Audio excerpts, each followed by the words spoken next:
Shalom. Saudara, mungkin malam hari ini saya lebih banyak akan bersaksi saudara, tapi tetap ada penyampaian firman Tuhan. Singkat saja saudara, seperti biasa kalau saya mau menyampaikan kebenaran firman Tuhan, biasa malamnya udah saya siapin laptop di meja dan saya mulai lihat lagi saudara apa yang saya mau katakan, saya mau bicarakan. Biasanya jam 3 pagi sebelum morning prayer saya akan lihat lagi apa yang harus saya susun. Tapi jam 3 tadi pagi saudara, saya tiba-tiba mengalami satu hal yang saya bilang ini gak wajar. Tadinya biasa-biasa saja, saya bilang gak wajar ini. Saya mengalami menggigil yang amat sangat saudaraku. Istri saya sudah menyelimuti saya dengan selimut yang tebal-tebal, tetap menggigil saudara. Saya keluar ke ruang tamu, tetap menggigil saudaraku. Dan tiba-tiba semua tubuh saya jadi kaku. Perut saya kram, ini apa saya bilang ini apaan gitu loh. Padahal malamnya udah janji nih sama istri, jam 6 kita gereja ya, jangan lewat. Kita akan menikmati penyembahan. Saudara, sampai jam 4 itu terus terjadi begitu saudaraku, ya kan. Biasa kalau sudah terjadi gitu akhirnya penolong saya akan berkata, lu makan apa tadi? Lu kenapa terus gitu kan ya. Wah terus saudara, tapi saya terus berjuang saudaraku, saya jalan, ini apaan. Saya belum berpikir saudara tentang ini serangan atau saya belum berpikir pokoknya ini apa gitu ya. Apa ini gara-gara jalan di ini kebun teh ya kan ya. Akhirnya saya kesambet ini setan kebun teh mungkin. Saya bolak-balik saudaraku di rumah itu saya berdoa berbahasa roh terus saya menyembah Tuhan. Enggak terjadi apa-apa saudaraku. Cuman ada bisikan, udah telepon Bester nyerah aja lu. Telepon Bester nyerah aja. Saya bilang, enggak gue mau ibadah pagi ini. Tapi dengan susah payah saudaraku saya tetap akhirnya saya mandi, saya ajak istri saya sampai di sana ketemu Mas Didi. Kenapa Poli? Wadah saya ceritain gini, Pak Didi doain saya di lift sana dia doakan, masuk saya duduk di pojok situ. Di pojok itu saudaraku serangannya lebih lagi, saya menggigil amat saudaraku, menggigil sekali saya di situ. Apa karena AC-nya ke atas gitu nggak ke saya, tapi saya menggigil gitu. Menggigil di tengah-tengah itu ada suara lagi, udah nyerah lu pulang aja ngapain dengar khotbah. Begitu terus saudaraku, begitu terus ini apa sih saya bilang ini. Akhirnya saudaraku, enggak, saya pokoknya harus ibadah ini harus selesai walaupun dengan bangkit berdiri saya udah mulai gemetar, ini saya kaku lagi tapi saya bangkit berdiri. Pak Andri naik mengkhotbahkan tentang duri gitu kan. Setiap orang pasti punya duri, ini duri gua kali ini. Aduh, ini duri gua nih kayaknya nih, wah gua harus lawan ini durinya nih. Tapi saudaraku suara itu makin kencang, udah nyerah aja pulang, enggak apa-apa, enggak dicariin kok, pulang aja udah. Tapi saya bilang enggak, kita mau perjamuan ini kan. Harus punya iman ini perjamuan darah Yesus. Akhirnya saudaraku ada akhirnya kayak kalau kita film sinetron kan di sini ada suara gitu. Pulang, jangan, lu kan biasa ngomong jangan khawatir. Pulang, jangan, berkecamuk saya di situ. Ada Kamelia saya pengen colek cuman kayaknya ada Pak ini juga Pak Didi saya pengen colek. Udahlah saya tetap aja udah dengan teramat ini akhirnya saudara yang terjadi muka saya tiba-tiba panas di situ. Ini kan dingin banget, muka saya panas sekali. Aduh ini kenapa? Tiba-tiba istri telepon, saya ada di pojokan kanan ya kalau ada apa-apa. Buset boro-boro ngeliat ke sono gitu. Udah nahan gitu. Saudara akhirnya selesai karena berbicara tentang duri dalam kelemahan kuasaku semakin sempurna. Saya harus amin ini nih, amin. Dalam kelemahan kuasa Tuhan semakin sempurna. Habis selesai saudaraku. Di situ saya merasa wah menang. Tapi begitu sampai bawah, saudaraku saya turun di papa istri saya supaya nggak ketahuan jemaat kalau saya lagi tak berdaya, saya gagah-gagahin gitu. Padahal saudara saya udah, di papa istri saya duduk saya di sana, duduk di bawah dekat lift. Terjadi lagi tuh saudaraku, tubuh saya kaku, tubuh saya apa? Udah kita pulang aja, mohon maaf tadi saya nggak izin sama kalian, MPJ saya pulang karena saya udah, udah ini banget gitu loh. Sampai di rumah saudaraku, wah lebih parah lagi akhirnya. Lah saya langsung rebah, saya langsung ini apa sih ini gitu. Dan kembali suara itu, telepon Bu Esther, nyerah aja udah. Saudara, saya lalu review lagi, saya buka HP saya, wah ini firmannya kamu akan memiliki kuasa kalau Roh Kudus turun. Apa sih Tuhan ini apa? Oke, saya akhirnya sampai kepada kesimpulan ya mungkin ini ada serangan di mana saya harus tetap berdiri saudara. Itu saudara di jam 3 sore tadi saudara kok hampir saya udah ambil HP. Telepon Bu Esther apa enggak ini, telepon Bu Esther apa enggak ini saudaraku. Akhirnya saya sampai pada kesimpulan, enggak saya harus tetap. Akhirnya saudaraku saya bangun langsung saya ambil, saya enggak tahu kalau istri saya enggak masak saudaraku. Saya bangun, Mau makan apa Pak? Apa aja yang ada gue makan dah pokoknya. Gue mau tetap kuat gitu loh. Nah saya makan, saya makan saudaraku. Saya tidur lagi saudaraku, tidur lagi. Saya teringat adik saya. Adik saya itu cewek saudaraku, dipanggilnya si Butet. Ini agak konyol adik saya nih. Kalau saya selalu telepon dia itu karena kedekatan saya dengan dia itu. Kalau ngomong tuh gak ada sakit hatinya walaupun kasar apa gak ada yang saya telepon. Ini gue begini gini. Alah lu mah gitu aja repot, tinggal minum Neoremasil juga sembuh. Neoremasil. Udah minum Neoremasil juga sembuh katanya. Oke, saya ajakin gitu. Di samar-samar saya sedang, telepon Bu Esther apa enggak nih, telepon Bu Esther enggak. Istri saya bilang, nanti saya pesen ini deh pizza biar kalian makan. Pizza. Konyol juga ya. Pizza datang, saudaraku yang nafsu makannya langsung. Tapi bukan itu saudaraku. Tapi yang pasti saudara serangannya itu, wah benar-benar saudaraku. Akhirnya jam 4 tadi saudaraku saya nggak ambil keputusan untuk telepon Bu Esther. Saya bilang saya harus menang. Karena firman Tuhan saya dapat ayat hari ini kamu akan menerima kuasa. Artinya saya dituntut saudaraku untuk tidak pernah menyerah dalam kondisi apapun saudaraku. Kalau saudara saya boleh buka baju saya di sini, ini di belakang banyak tambelan saudara. Koyok semua ditaruh istri saya. Waduh sampai panasnya. Muka saya sampai panas, segalanya panas saudaraku. Tapi saya percaya saudara, bahwa Roh Kudus memberikan kuasa itu benar dan nyata saudaraku. Hari ini saya ada di sini dan saya tidak menyerah. Karena duri dalam daging itu bisa saya patahkan Pandri. Duri dalam daging itu untuk menyerah, saya katakan saya nggak akan menyerah gitu loh. Karena kalau saya akan menyerah pada saat itu akan ada masalah lain saudaraku. Saya akan digojok terus, ya katanya Tuhan gak khawatir. Katanya Tuhan melakukan segala-galanya gitu. Saudara saya mengatakan hari ini. Kalau dalam hidupmu saudaraku ada hari-hari di mana engkau akan menyerah. Percayalah Yesus yang kita sembah akan berikan kekuatan pada saudara. Dengan kekuatan yang ajaib. Ini kita buka saudaraku Alkitab kita. Dalam firman Tuhan yang sering tadi dalam 2 hari juga sering sudah disinggung. Saya dapat tema kuasa dari tempat maha tinggi. Nah ini saudara, tema ini saudaraku yang gara-gara ini saudara. Kuasa dari tempat tinggi saudaraku. Ya. Kisah Para Rasul 1 ayat 8 berkata, tetapi kamu akan menerima kuasa. Ada ya. Tetapi kamu akan menerima kuasa kalau Roh Kudus turun ke atas kamu. Dan kamu akan menjadi saksiku di Yerusalem dan di seluruh Yudea. Dan Samaria dan sampai ke ujung bumi. Berapa hari lalu saudaraku saya ke perumahan BCA tapi kesana lagi ada satu perumahan. Saya biasa ngajar DK dengan beberapa orang saudara. Saya katakan saudaraku bahwa dengan Tuhan itu kita harus mengikutinya dengan serius. Enggak ada yang bisa menghalangi kita. Kita pasti Tuhan selalu memberikan solusi untuk kita bisa melakukan hal yang terbaik. Bapak Ibu yang di BSA ini kan kesulitannya kalau ke gereja itu, saudara untuk belajar DK ada hal kesulitan. Maka jangan pernah kita melihat kesulitan itu, dalam Tuhan selalu ada jalan keluar. Cuma saudaraku jalan keluar itu selalu harus disertai dengan pengorbanan, waktu dan keadaan. Baik saya bilang, saya ke sana untuk menyelesaikan. Orang biasanya belajar DK berapa bulan? Berapa bulan? 4 bulan. 3 bulan, ini 2 tahun Pak Hardi baru selesai kemarin. Karena sulitnya dengan waktu saudaraku. Waktunya ketika yang 3 bisa, yang ini gak bisa. Yang ini sampai akhirnya oke sabar, tapi saya akan tetap intens, kalian harus selesai. Karena kalian harus melayani, kan begitu. Jangan sampai gak melayani. Oke saya kejar akhirnya selesai juga saudaraku. Selesai juga pelajaran itu. Nah saya katakan bahwa jangan pernah menyerah dengan keadaan yang disajikan dunia. Tapi kita akan minta sesuatu dari Tuhan untuk memberikan jalan keluar. Karena bagi Tuhan selalu saya katakan tidak ada yang mustahil. Dan satu hal saya bilang kepada mereka, ketika kalian selesai DK, ya, jangan berarti kalian sudah merasa kudus atau apa, udah hebat banget. Enggak. Yang pasti kalian akan jadi sasaran tembak iblis. Di mana saudara akan mulai dihadang, saudara mulai ini dalam pelayanan.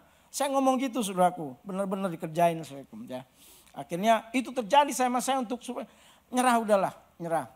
Saudaraku nyerah. Tapi satu hal saudaraku, kalau firman Tuhan sore harinya berkata, ya kamu akan menerima kuasa.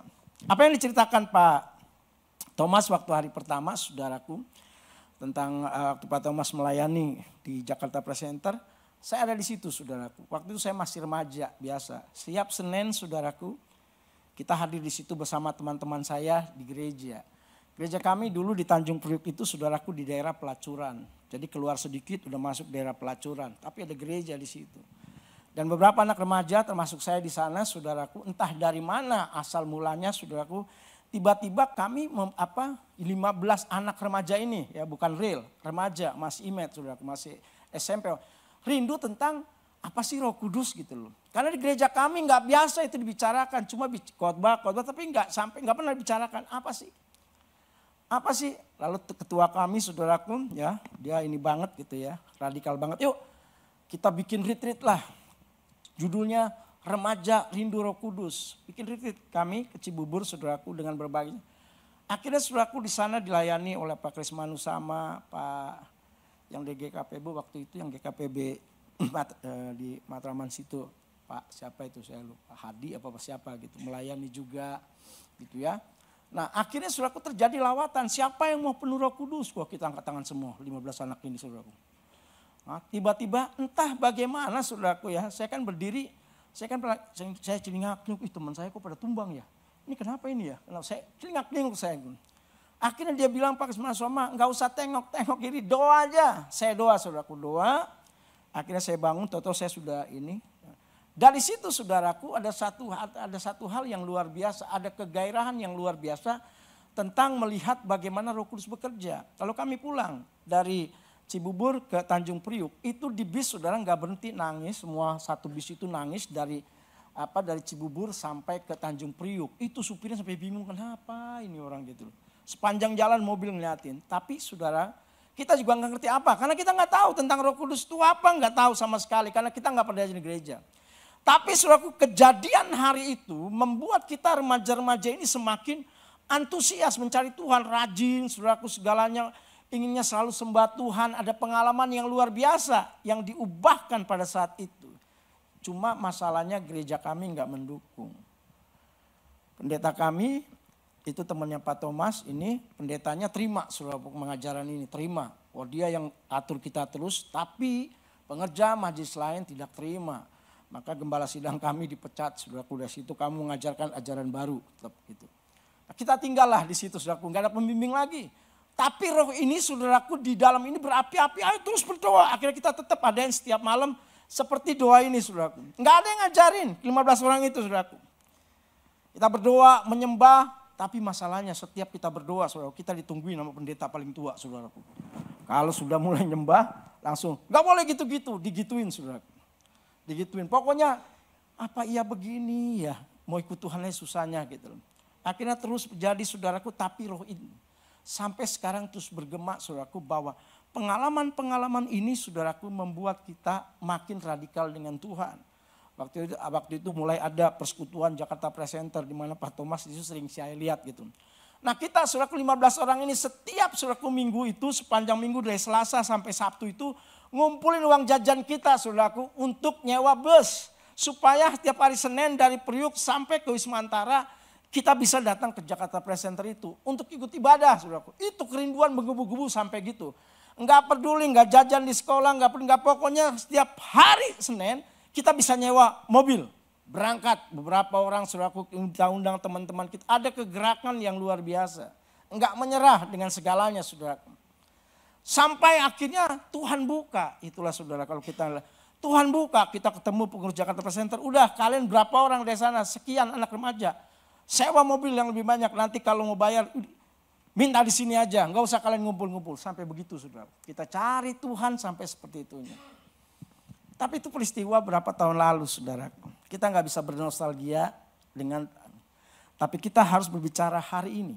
Apakah kuasa itu masih tetap bekerja dalam rumah tanggamu, dalam pelayananmu? Apakah kuasa yang sama itu masih terus bergerak dengan kegerakan Allah yang sampai saat ini? Karena firman-Nya bagi Allah tidak akan mustahil. Dulu, sekarang, dan selamanya Yesus tetap sama. Dan Roh Kudus itu saya yakin tetap bekerja. Suatu ketika, saudaraku, yang disaksikan Pak Sairang itu benar. Ketika engkau penuh Roh Kudus, engkau gak usah berkata-kata banyak. Tindakanmu akan membuat orang pun diubahkan, saudaraku. Itu Itu pasti saudara. Nggak usah engkau berkoar-koar. Tapi kalau Roh Kudus itu ada, dia akan menyaksikan dengan baik. Satu kali ketika saya selesai pelayanan, saya seperti biasa, saya menyapa setiap jemaat di depan pintu. Waktu itu pelayanan di Metropolitan. Sana saudara di Sudirman. Selesai saya salamin setiap jemaat. Lalu saudara entah bagaimana tiba-tiba saya berjalan tempat parkir ada mobil mogok saudara. Mobil mogok. Saya masih pakai jas waktu itu. Lalu saya buka jas saya ikut dorong mobil itu. Dan akhirnya hidup mobil itu. Minggu kemudian saudaraku tiba-tiba ada seorang ibu setengah baya cantik dia penampilannya. Saya lihat ini orang ini kaya banget sih. Tiba-tiba dia saudara dengan tangan. Pauli saya mohon maaf sebesar-besarnya. Kenapa Bu? Saya bilang, kemarin saya sakit hati ketika salaman di depan Pak Uli gak nyalamin saya. Muka Pak Uli malah ngeliat ke lain. Saya gak sadar sudah banyak orang kan gitu. Pak Uli gak ingat saya. Lalu saya pergi. Tapi waktu itu ketika ada di parkiran Pak Uli lepas jas Bapak. Lalu dorong mobil saya yang mogok mobil dia ternyata saudaraku. Saya dorong mobilnya. Di situ saya semalaman gak bisa tidur. Seminggu ini saya berdoa Tuhan saya mau minta. Dan saudaraku dia pun minta maaf. Saya bilang malah saya gak ngerti loh tante mohon maaf kalau saya gak ini. Sejak saat itu saudaraku siapa saya siapa dia. Dia begitu menganggap saya seperti saudara. Sampai satu ketika saya mau menikah tahun 2000 saudara saya mau menikah. Saya gak bilang dia saya gak kasih tahu sama dia saudaraku. Entah dia tahu dari mana kabar saya mau nikah saya ditelepon kamu kesini sekarang. Saya dimarah-marahin saudara. Dimarah-marahin habis. Kebetulan orang dari Sulawesi Utara. Ngana kurang ngajar. Ngana pikir kita apa? Kenapa? Kenapa ngana mau? Dia ternyata saudara pembuat. Dia perancang baju-baju. Saudara baju-baju mewah. Baju pengantin mewah. Dan Garuda itu dia yang desain bajunya saudaraku. Udah sekarang ngana jangan macam-macam. Pergi ke tempat ukur. Hari itu saudaraku. Lihat. Hanya kalau Roh Kudus ada tanpa bicara saudara, orang akan mengaku kita. Sebagai hari itu dia bikinkan gaun pengantin saya dan gaun pengantin istri saya gratis, nggak bayar saudaraku. Masih ada saudara. Kenapa saudaraku? Roh Kudus itu saudaraku dia bekerja. Nah pertanyaannya apakah hari ini masih ada saudara? Di gereja kecil saudaraku di tempat pelacuran sana, yang saya heran ketika Roh Kudus bekerja ada satu yang luar biasa saudara. Pendeta-pendeta besar hadir di sana saudara. Gerejanya itu depannya pelacuran. Tapi pendeta-pendeta besar pernah hadir di situ. Kayak pendeta Silas Bela. Pendeta Arasiahaan. Pendeta banyaklah. Pak Thomas juga hadir di sana. Banyak pendeta-pendeta besar saudara. Ya, pendeta-pendeta besar. Hadir di sana bisa hadir di situ saudara. Dan hari itu saudaraku, dan sampai saat ini gereja itu masih ada. Karena Tuhan tetap memakai dengan cara yang ajaib. Kita tidak perlu menghakimi gereja tersebut saudaraku. Nah hari ini saya mungkin kembali kepada ayat firman Tuhan Kisah Rasul pasal 1 ayat 8. Tetapi kamu akan menerima kuasa kalau Roh Kudus turun ke atas kamu. Dan kamu akan menjadi saksiku di Yerusalem dan di seluruh Yudea dan Samaria dan sampai ke ujung bumi. Pada ayat sebelumnya saudaraku Yesus melarang mereka meninggalkan Yerusalem. Kita tidak tahu maksud dan tujuan dari Yesus melarang mereka meninggalkan Yerusalem. Tetapi saya percaya Yesus punya alasan saudaraku. Bahwa ketika dia naik ke surga, keadaan kita saudaraku dia ingin pastikan keadaan kita baik-baik dan aman-aman saja. Maka dia bilang tinggallah sampai engkau menerima kuasa dari tempat yang maha tinggi. Maka ayat 8 dikatakan, tetapi kamu akan menerima kuasa. Coba kiri kanannya, punya kuasa enggak?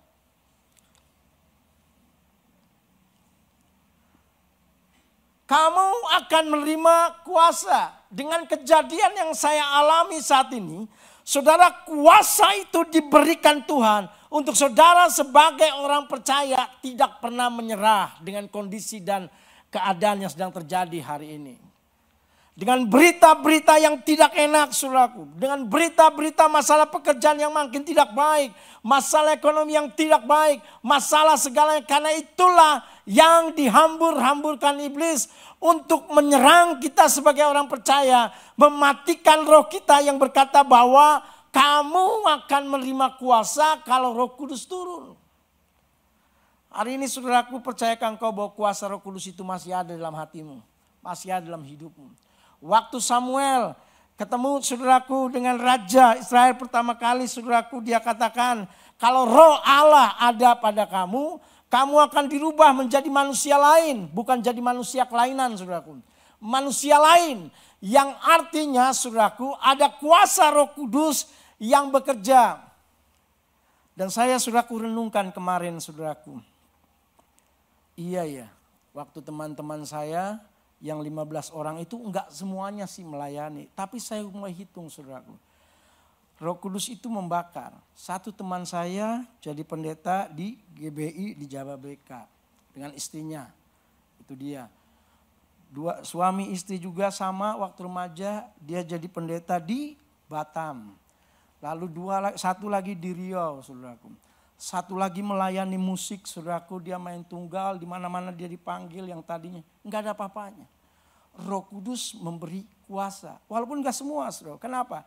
Ketika roh itu tidak dipelihara, saudaraku, maka itu tadi serangan-serangan akan datang dalam kehidupan kita.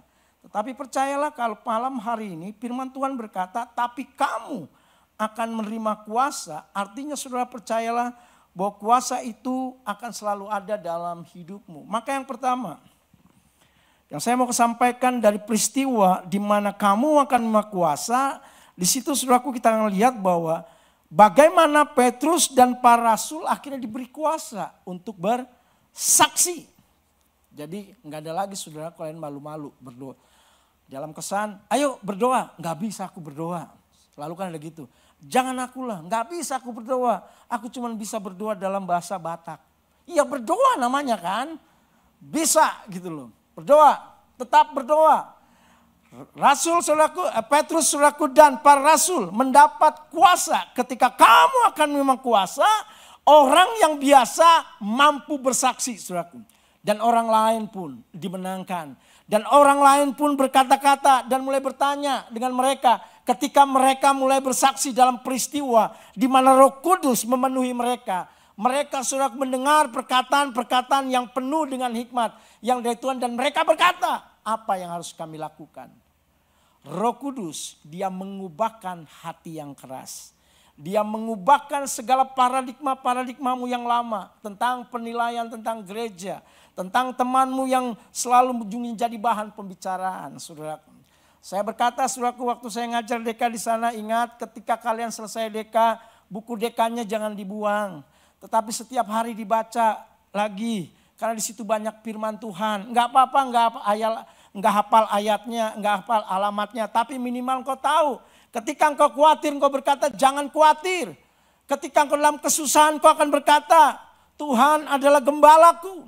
Biar Roh Kudus mengingatkan kita terus bahwa firman itu berkuasa. Karena Alkitab berkata, saudaraku, sebelum di dalam Kisah Rasul ini, saudaraku, kamu diberi kuasa. Dalam Yohanes 1 ayat 12 berkata bahwa setiap orang yang percaya kepadanya diberi kuasa. Saudara dan saya punya kuasa yang berasal dari sumber yang sama. Yaitu Allah Bapa kita di surga. Dan Roh Kudus itu tetap ada dalam hidup kita. Cuma jadi pertanyaan, apakah roh itu masih berkuasa untuk menuntun kita ke jalan, sesuatu jalan yang jauh lebih baik lagi. Atau pada akhir ini saudaraku kita hanya bernostalgia. Dulu kalau gue pimpin pujian, waktu gue ini aja orang sudah sama. Enggak, kita nggak bisa berbicara dulu saudara. Tapi berbicara sekarang, apakah Roh Kudus yang kau miliki dari dulu sampai sekarang itu tetap berkobar-kobar dalam hatimu. Apakah kau tetap semangat untuk melakukan segala-galanya. Tidak menjadi pribadi yang mudah menyerah untuk dapat kita kerjakan yang terbaik untuk Tuhan. Lalu yang kedua, ketika Tuhan berkata, aku akan berikan kuasa. Kuasa apa yang akan kita terima? Di sini saya catat saudaraku. Kuasa yang memberikan pandangan yang baru tentang hidup ini. Bahwa enggak selamanya orang yang kau kasihi bersama-sama dengan kita. Enggak selamanya orang-orang yang kau anggap baik saudaraku selalu baik dengan kita. Ada masanya di mana saudara orang yang kita anggap baik Ternyata pun saudaraku dia menjadi pengkhianat dalam kehidupan kita. Itu sudah terbukti ketika Yesus berjalan dengan murid-muridnya saudaraku. Petrus pun harus menyangkal. Yudas pun harus saudaraku menjual. Enggak selamanya saudaraku. Tetapi dengan baik kalau Roh Kudus itu berkuasa atas diri kita. Dan kita diberi kuasa. Maka kita memiliki pandangan-pandangan yang baru. Yang berasal dari Tuhan. Kita akan diberi kuasa untuk melihat segala sesuatu dari sudut pandang mata Tuhan. Jadi kita tidak selalu menjadi hakim ketika melihat orang mungkin yang biasa khotbah di mimbar, yang biasa mungkin mimpin kesan, setiap mimpin pujian tiba-tiba jatuh. Kita nggak langsung mandang tuh kan, katanya rohani, tetapi ternyata ada si rohana di sana. Katanya rohani, ternyata Roh Kudus yang ada di sana, jatuh juga dia. Saudara, ketika dikatakan kuasa, diberi kuasa, maka kita Roh Kudus akan membuat pandangan kita selalu mandang kepada apa rencana Tuhan. Setiap kita bisa jatuh, saudara. Tapi ketika Roh Kudus memberi kuasa, dia memberikan pandangan baru. Segala sesuatu kita akan lihat dari sudut pandang mata Tuhan. Ya, siapa yang bisa jatuh. Tapi untuk itulah kita harus tetap berdiri sebagai satu teman. Sebagai satu kesaksian untuk tetap mendoakan mereka, saudara.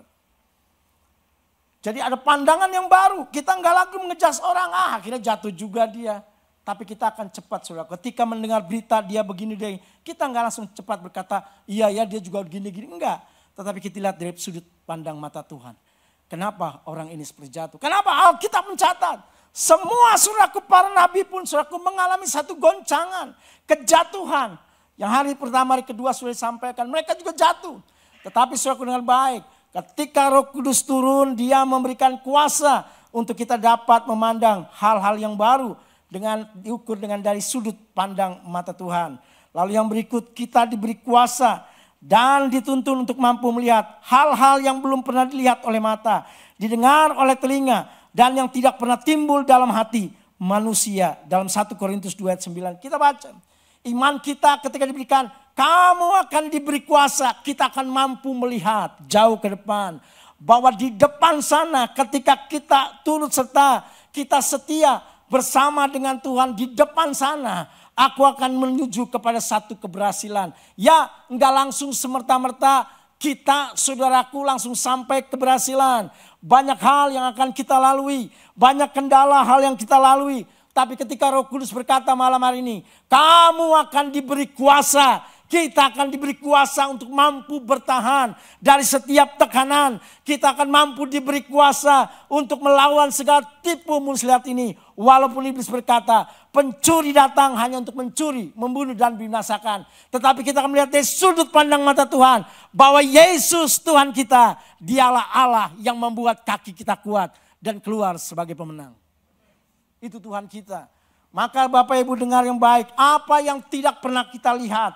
Apa yang tidak pernah kita dengar. Dia beri kuasa kepada kita untuk melihat. Bahwa jauh di depan sana. Ada berkat yang sedang menunggu kita. Saudara. Ada kepastian hidup yang sedang menunggu kita. Ubah sudut pandangmu. Menurut sudut pandang mata Tuhan. Mungkin hari ini saudaraku engkau mulai menyerah dengan keadaan. Sakit penyakit sudahlah Tuhan. Cukup, tapi hari ini saudaraku engkau lihat bahwa segala sesuatu Tuhan akan buat menjadi luar biasa. Yang terakhir saudaraku ini yang luar biasa, yang menurut saya luar biasa. Yang menurut saya saudaraku ini pun akan menjadi bagian kita ketika kita menerima. Kamu akan menerima kuasa yang dikatakan saya catat di sini. Kuasa itu kita mampu saudaraku mendeteksi lawan bicara kita tentang dimensi apa yang sedang dibicarakan. Kisah Rasul pasal 15. Ini tentang Ananias dan Safira. Ya, dalam setiap kesan saudaraku ya. Sebelum kesan kan biasanya ada omong-omong gitu. Kadang-kala aku semakin omong-omong semakin menarik nih. Ya. Tanpa sadar saudaraku kita bercerita banyak hal. Tentang orang lah. Tentang gereja lah. Tentang hamba Tuhan banyak. Sehingga kebablasan saudaraku. Tapi kalau engkau diberi kuasa. Dan kau peka dengan roh, kamu akan bisa mendeteksi sedang membawa dimensi apa, bicaranya sedang kemana nih orang. Kalau sedang membicarakan sesuatu yang tidak memuliakan Tuhan, maka stop. Saudara katakan, yuk kita mulai aja kesannya, kapan mulai? Stop saudaraku. Tapi yang terjadi apa? Aku cerita, sudah malam, kita belum kesan. Makannya sudah habis, tapi kopi belum, bikin kopi lagi. Tambah panjang. Saudara, ketika Roh Kudus itu berkuasa dalam hati kita, kita akan dapat mendeteksi lawan bicara kita. Ya kan? Katanya kalau suami istri kan selalu serumah, lu lagi ketemunya kan semakin mengenal. Apalagi Roh Kudus, saudara. Engkau akan diberikan kepekaan ketika lawan bicaramu atau orang lain mulai berkata saudaraku tentang hal-hal yang negatif. Engkau rohmu mulai berkuasa dan mengatakan stop. Mari kita memuji dan memuliakan. Itu yang luar biasa saudaraku. Artinya iblis tidak akan pernah tinggal diam dan membuat kita tenang. Dia akan membardir kita saudaraku dengan segala situasi dan keadaan. Tapi dengar baik saudaraku. Kalau Alkitab, kalau firman Tuhan malah berkata, kamu akan diberi kuasa. Percayalah, Tuhan pasti beri kuasa, saudaraku. Maka katakan kepada kiri kananmu, kamu punya kuasa. Percaya, saudaraku, kamu punya kuasa, saudaraku. Walaupun nanti istrimu ngajak, ayo Pak, 2 pagi, aduh ngantuk nih. Ayo, kamu punya kuasa untuk bangun, saudaraku. Ya, hal nggak terlalu besar, saudaraku. Kadangkala iblis itu hanya menyuruh kita, jangan bangun, jangan bangun, jangan bangun. Tapi hari ini Roh Kudus dengan berkata dalam Kisah Rasul, kamu akan memiliki kuasa. Saya undang teman-teman WL dan musik. Kamu akan punya kuasa. Hari ini saudara kita bangkit berdiri sama-sama yuk. Kita akan berdoa sebentar. Sebelum kita mengakhiri. Ada hari-hari di mana saudara kita hampir menyerah. Tapi Roh Kudus memberi kepada kita kuasa untuk terus bertahan. Berbagai omongan orang yang menyakitkan hatimu, engkau punya kuasa untuk menengkingnya. Engkau punya kuasa untuk sabar. Engkau punya kuasa untuk melihat sesuatu dari pandang mata Tuhan. Bahwa Tuhan punya rencana yang terbaik dalam hidup ini. Mari mulai kita sembah Tuhan. Tutup matamu dan mulai konsentrasi dengan Tuhan. Kita katakan pujian dari Roh Kudus hadir di sini. Orabata kasih. Haleluya. Terima kasih Tuhan Yesus.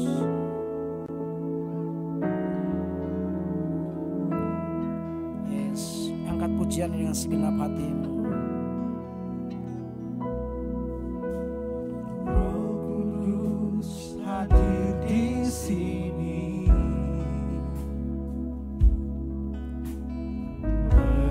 mengalir di bait suci.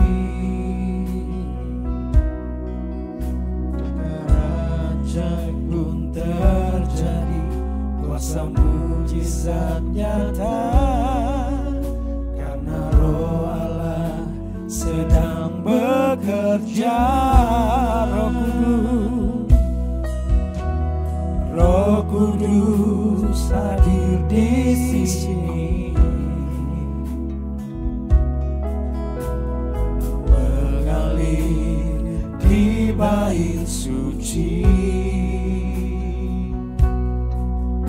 Perkara ajaib pun terjadi, kuasa mujizat nyata, karena Roh Allah sedang bekerja.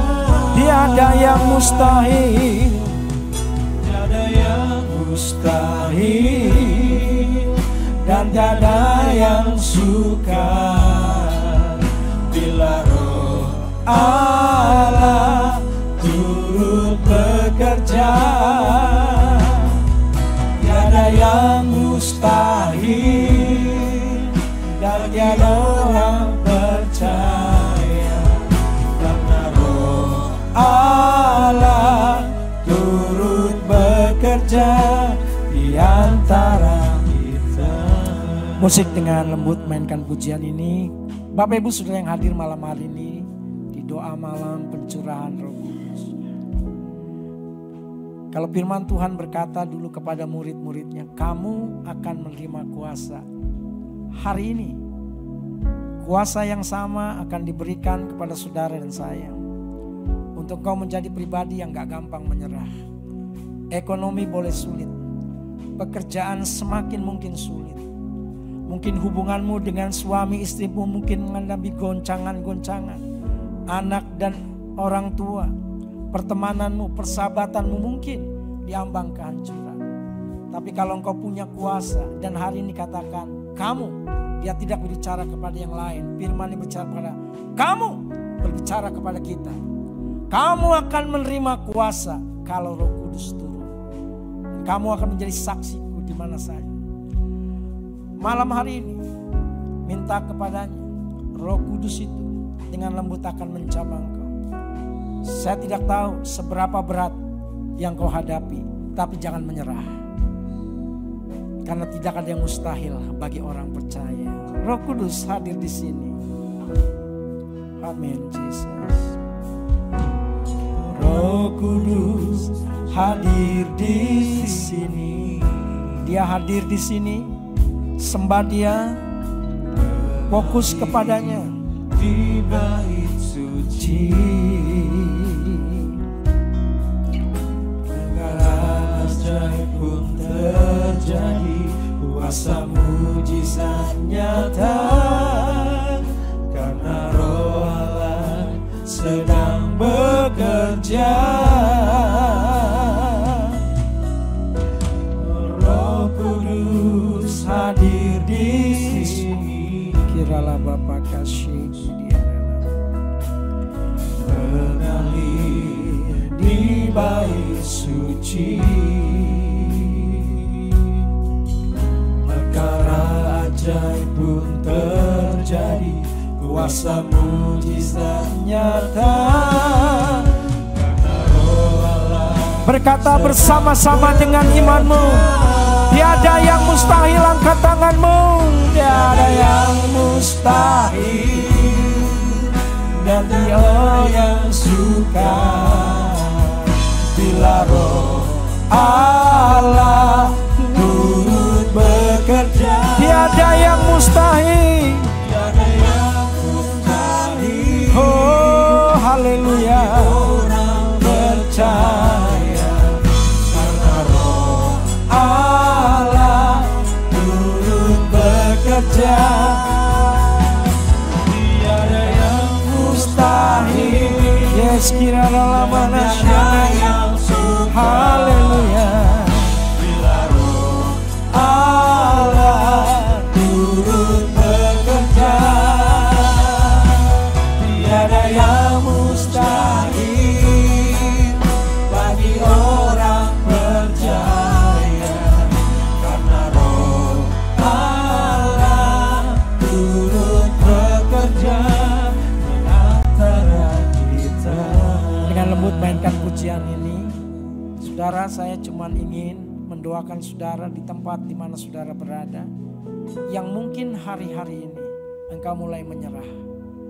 Udah mau menyerah, udahlah Tuhan, terlalu berat sakit penyakitku, terlalu berat bebanku, terlalu berat penderitaan ini. Sekian lama aku berdoa, enggak ada kunjung datang jawaban. Hari ini saya ingin katakan, kalau Roh Kudus turun, Dia akan memberi engkau kuasa untuk bertahan. Kau akan keluar sebagai pemenang. Bagi saudara yang merasa hari-hari ini atau tahun-tahun ini kau mulai menyerah, angkat tanganmu di mana saja berada, saya akan berdoa untuk saudara. Mungkin tentang anakmu yang sulit sekali ditegur atau apa, sudah saya akan berdoa. Haleluya, bagi Tuhan tidak ada yang mustahil. Bagi Tuhan tidak ada yang mustahil. Setiap hati pada sore hari ini, setiap jemaat pada sore hari ini yang sedang bergumul, dan kami hampir menyerah dengan kuliah kami, dengan keuangan kami, dengan usaha kami, dengan apa yang menjadi problem masalah kami. Tuhan, kami mohon pengampunan dari Tuhan. Dan hari ini ku berdoa, Roh Kudus, Engkau telah berjanji memberi kuasa kepada setiap umatmu dan jemaatmu. Engkau akan menjamah mereka untuk terus bertahan di dalam setiap keadaan. Untuk mampu bertahan dengan iman. Karena kami berkata dengan iman, kami akan keluar sebagai pemenang. Iblis tidak boleh mengacaukan setiap apa yang sudah Tuhan perbuat dalam hidup setiap umat. Oh haleluya Tuhan. Umatmu buat menjadi umat-umat yang pemenang. Terima kasih Tuhan, terima kasih. Tiada yang mustahil, kita katakan sama-sama. Haleluya.